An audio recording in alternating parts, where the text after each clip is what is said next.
Hello, everyone. LJ Young for Daddy My Daddy on my laptop, so I can see some chats just in case. Okay. Today's video is for all the young people getting ready to graduate college or fresh out of college, and I'm going to help you prevent. Actually, I'm going to help you become. I'm going to help you become financially ahead of 44 million people right out the gate. Right out the gate. When I say right out the gate, I mean starting in your young lives, in your 20s, in your early 20s, whatever you want to, whenever you graduate. Anything before 30 is really early. I'm talking to you. All right. So as soon as you normally, hopefully this will prevent you from doing like everybody else. As soon as you graduate, the first thing you want to do is go buy a house, get some credit cards, uh, uh, uh, finance a car, get a car loan, just like everybody else that lives in the debt matrix. I'm here today to try to prevent you from doing that. And if you listen, I swear to you, if you listen, I will put you ahead of 44 million people financially. Because right now, there's at the date of this video, there's $1.5 trillion in student loan debt. 1.5 trillion. That's 44 million people. And what I'm going to tell you these steps, right? And it's going to feel like you're restricting yourself, or you're too old for this. But I'm telling you, don't worry about all that. Do this, and you will be ahead financially. Okay? When you get out of college, move back home. Move back home. When you land that job, right? You're at home. Pay your parents rent, because they'll be quiet. As long as you're paying rent, they'll be quiet. Okay. Every check you get, pay off that student loan. Pay it off. I swear to you, if you pay that school loan off now while you're in your 20s, it immediately will jump you ahead 10, 20, 30 years ahead of 44 million people. Now, I know you're thinking, what you mean jump me ahead 10, 20, 30 years? This is how you prove it, okay? Because everybody always talks about it. People in student loan debt, they love to talk about their debt. Ask somebody 10 years ahead of you, hey, do you have your student loan? Do you still have student loan debt? They say, yeah. They will say, yeah. Trust me, they will say, yeah. Then ask somebody 20 years ahead of you, do you still have your student loan debt? They will say, yeah. 30 years ahead of you. Might even ask your parents, hey, you still have student loan debt? That should tell you, something should click in your head, say, oh my God. Because what they don't know, they're living in the financial red.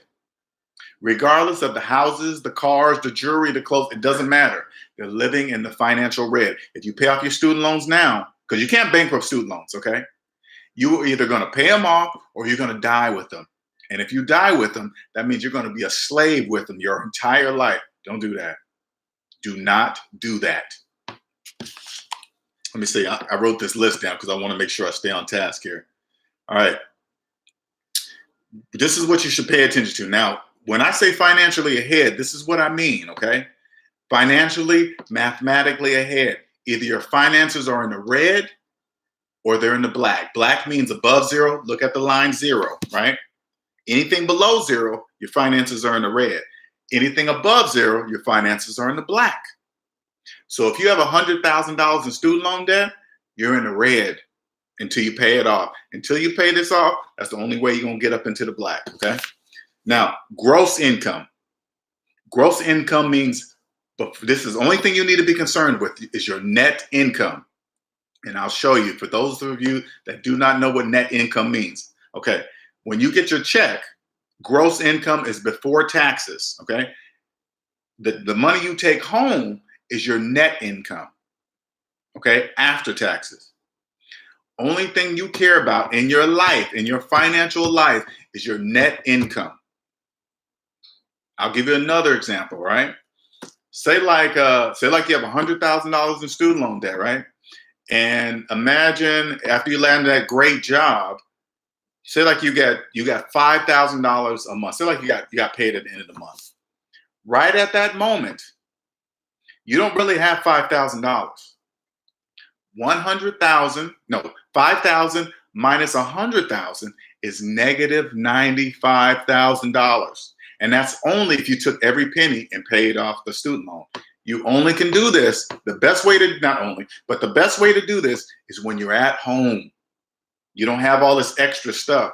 So by the time you move out, when the student loan's paid off, your money is yours. It will be yours. While everybody's complaining about student loan debt, oh, it's horrible. They need to forgive it. They need to change it around. They do it so bad. Nobody signed up for that. All the way from, yeah. I'm in South Carolina. Actually, we're gonna come up to North Carolina this weekend. I think me and my girl gonna drive up there. But back to what I was saying.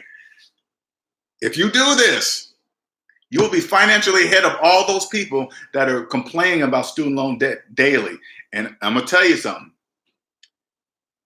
This is control. They're never ever going to forgive student loan debt. That's a wish. That's too much power. They have control over people like that. They put them on these programs, these slave camp programs. Don't be part of that nonsense. Okay? All right, let me see. Okay. Always do this, okay? This is and this is the only thing you care about. And hopefully, you keep your finances in the black. You will no longer depend on credit. You will no longer be one of those people that believe they cannot get anything without credit. That is not true. Only people that believe they need credit to survive that. Only people in debt. Okay, on the personal finance side. We're not going to get on the business side of it, but only on the personal finance side. If you do what I'm saying here, fresh out of college, don't do like everybody else. Don't get in more debt thinking you got to keep up with the Joneses. Don't do that. The Joneses are broke. They just look like they have money. And when you're young, you can't really see it, okay? You just can't see it. You see the car, you see the house, you see the clothes, and you assume that they have money. And this is all you have to do. Because again, people that live in a debt matrix, all the people that have debt, they live in this debt matrix box, and they all talk debt. They speak the language of debt. Money is spoken in two languages, debt and debt free. If you've always been in debt, you only speak debt. Trust me on this. Believe me.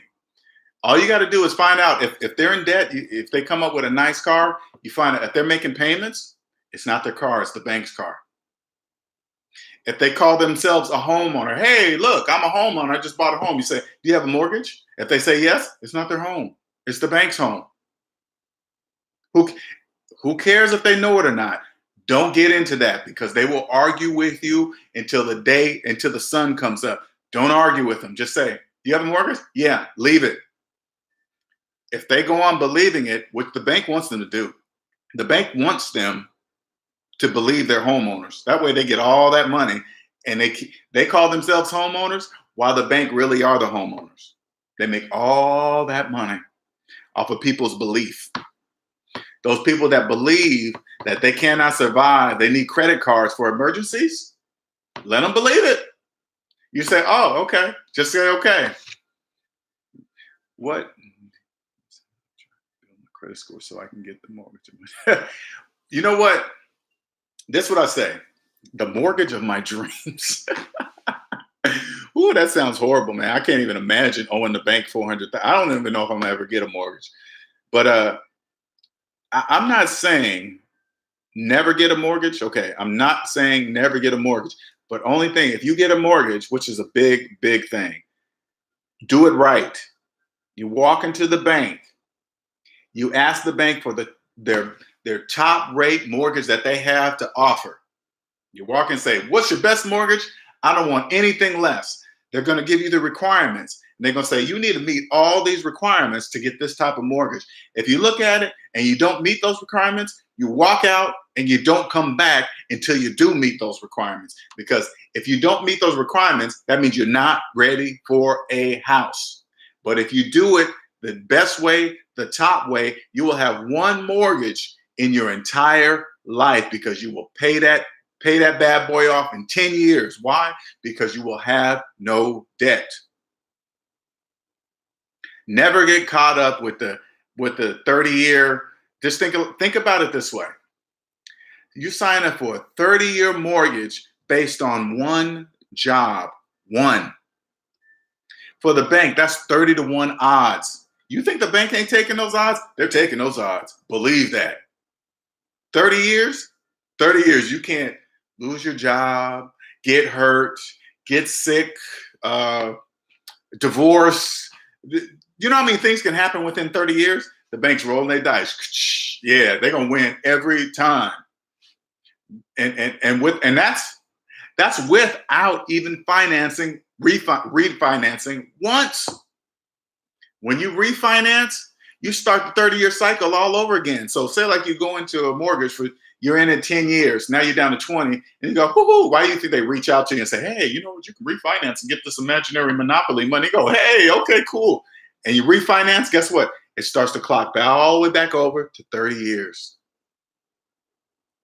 And then you're going to be just like everybody else in the debt matrix, thinking they own their car, their house, their all this stuff, and they own nothing. Don't be caught up in that. Just the student loans alone. Student loans alone will catapult you ahead of all those people. So when you see doctors, lawyers, pharmacists, those are the people with the biggest student loans. They make a lot of money because you hear about their salaries, but it means nothing if they got $300,000 worth of student loan debt. Hell to the no. You're a slave. Don't be a slave. Do not be a slave. Do not finance. I say like this: do not finance anything below a house. That's the only exception. And the only exception with the house is that you can qualify for the best top rate mortgage the bank has to offer. Don't fall for the FHA and all these other special first-time home buyer plan mortgages, all that stuff. You know what that says? High interest rate mortgages. That's all it is. They just fancy them up with these first-time home buyer, blah, blah, blah, whatever. Don't do any of that. And this is what you do as far as credit goes. And this is what I do. I'm going to share it with you. Now, I don't believe in credit, but I do have a credit card for security reasons and for convenience. You know, rent a car. And for security reasons is more for the chip. You know, have you noticed chip technology? Some take the chip, some stores take the chip, and some stores still slide, right? What good is the security if all the stores don't have to follow the security rules for the new chip technology? What good is it? So if they hack my credit card, I don't care. I just say, turn it off, send me a new one. That's it. And I buy everything. I shop everything with my credit card. Everything. Slides. Everyday normal stuff that you're going to buy. Gas, food, pay electricity, just the normal stuff. And then I pay it off at the end of the month. I don't pay any interest ever. I never pay interest on a credit card. Ever. My credit score sits around 430. Not 430. I said 430. 730, 740, something like that. That's where it sits. I really don't personally, I don't care as long as I don't have bad credit. I'm saying good credit. Good credit doesn't matter to me. Bad credit does matter. If you got bad credit, you got to clean that up. Okay, you got to clean it up, because you're gonna be getting raped every day financially. All right. So, like I said, this is for the college people coming straight out. I'm trying to catapult you ahead financially, ahead of 44 million people that are slaves to student loan debt. All right. You guys have a wonderful day. Man, this turned out pretty good on my laptop. I like it. Yeah, that is it. Okay. Thanks, Ulysses, for chiming in. Appreciate it. Trying to get more people to come in and hear the knowledge, but you know, it's lonely up here, man. It's lonely. That's why they call it the 1%ers. You're already there, Ulysses. I know you are, man. You're young too. You ain't even 30 yet, man. You're about to be a millionaire. I know you can't see it now, but trust me, you are. All you gotta do is look at the people around you right now. Look at the people around you. They think you're rich right now. They believe you're right because you ain't got no debt. You got your own business. Man, imagine when you do have the millions. You better not show it. That's all I got to say. You better not show. I mean, get a nice house, get a nice car, nothing too crazy, you know, but don't let them know you got money. Why? Because they're going to think they can get to borrow it. They have the right to borrow it since you haven't. If they don't and you do, you can let them borrow it. I don't know why people in debt think like that. That's their problem. All right. Appreciate it. I'll holler at you later. Later.